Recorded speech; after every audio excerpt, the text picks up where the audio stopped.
Hello and welcome back to Newsroom Nigeria. This is where we give you hot, fresh, and sizzling news all day long. If you haven't subscribed to this channel, please run to the subscribe button and click on it.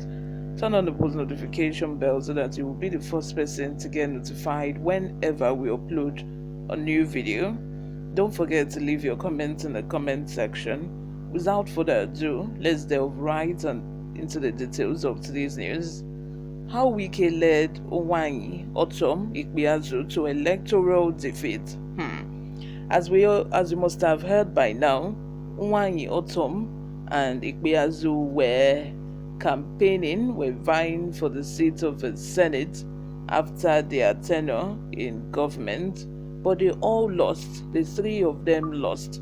And the question on the lips of everyone is that, did Wike purposely lead these four gullible governors to fight this fight after he lost the primary election, knowing fully well that it didn't have anything to lose? Wike, out of all these five governors, was the only one that wasn't, vying for any position. He wasn't vying for the Senate or the House of Rep, nothing. All he was fighting for was, to get to get a successor who is of the same political party with him. That is all. And imagine all these three governors have lost, remaining Seyi Makinde. We are going to know if Seyi Makinde will make it or not in the March 11 election. But people have a lot to say. But let's go into the details of today's news. Three of the aggrieved governors of the People's Democratic Party lost their bid to go to the Senate. For months, reconciliatory efforts were made by chieftains of the People's Democratic Party to bring its aggrieved five governors back to its fold, but to no avail. For Nelson Wike, the governor of Rivers State and leader of the Integrity Group, together with his four colleagues, Seyi Makinde of Oyo State, IKPEAZU of Abia, Samuel ORTOM of Benue State, and UGWUANYI of Enugu State, there was no pathway to peace unless Iyorchia Ayu, the national chairman of the PDP, stepped aside before the elections. The governors promised their anti-Ayu stand the governors premised their anti-Ayu stand on the alleged violation of the PDP constitution, which provides for fair distribution of elective and national offices between the north and south. They maintain that with Atiku Abubakar's emergence as the party's presidential candidate, Ayu's continued chairmanship was no longer acceptable. Following the collapse of peace talks between the two sides, Atiku kept Ayu and worked with loyal governors of the party for the presidential election, which was held on February 25. PDP chieftains, including its immediate past national chairman, Prince Uche Secondus, ex-national secretary Ibrahim Suri, former governors Ahmed Makafi Kaduna, Sule Lamido Jigawa, Ibrahim Idris Kogi, and a host of others, had argued that it was in the interest of the rebellious governors to shield their swords and team up with Atiku. Suri was particularly philosophical. He told our correspondent in an interview that it is better for your enemy to win in your party than for your friend to win in a rival party. As it were, the Wike-led group rebuffed the gestures and counsel of party faithful, including their colleague governors. In several meetings held home and abroad, Wike assured the PDP that lessons would be learnt the hard way, even as he vowed on behalf of others to review their adopted candidates before the election. But unlike Wike, who was not contesting any position, Makinde is seeking re-election, while the trio of ORTOM IKPEAZU and UGWUANYI were seeking seats in the Senate to represent their respective senatorial districts. At the final collation of ballots, however, the outgoing governors lost their elections, granting their enemies and political opponents the ground to mock them. When these governors were fighting, Atiku and Ayu, they refused to record, saying that they were fighting Ayu and Atiku, saying that they are going to announce their preferred candidate for the presidential election. They refused to recognize the fact that it is very difficult, for an election that is going to hold the same day, for you to tell people to vote for probably Labour Party for presidential candidate and then come back again and vote for PDP for Senate. It's quite impossible if you look at it, because a lot of times the voters just want to press the same political party for everything throughout.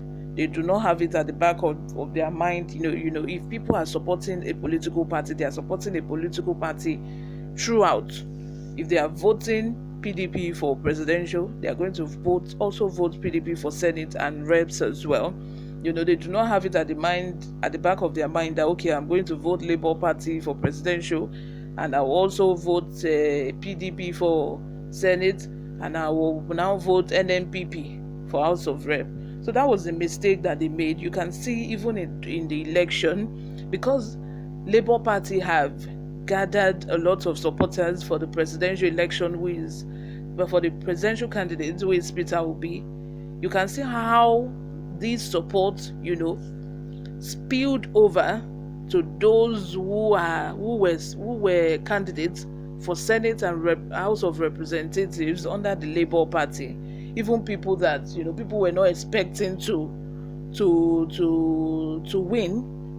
For example, a Kano statesman who was formerly an Okada man, filed for the position of House of Representatives under the Kauri local government in Kano State, and he ended up winning because a lot of people supported Peter Obi. A lot of people know Peter Obi, so they just voted Labour Party throughout for the 3 ballot papers, and I feel this is the major reason why these governors, these aggrieved governors, these G5 governors, why they lost.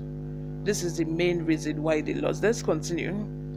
ORTOM lost to Titus Zan of the All Progressive Congress in the race for the Benue North-West Senatorial District.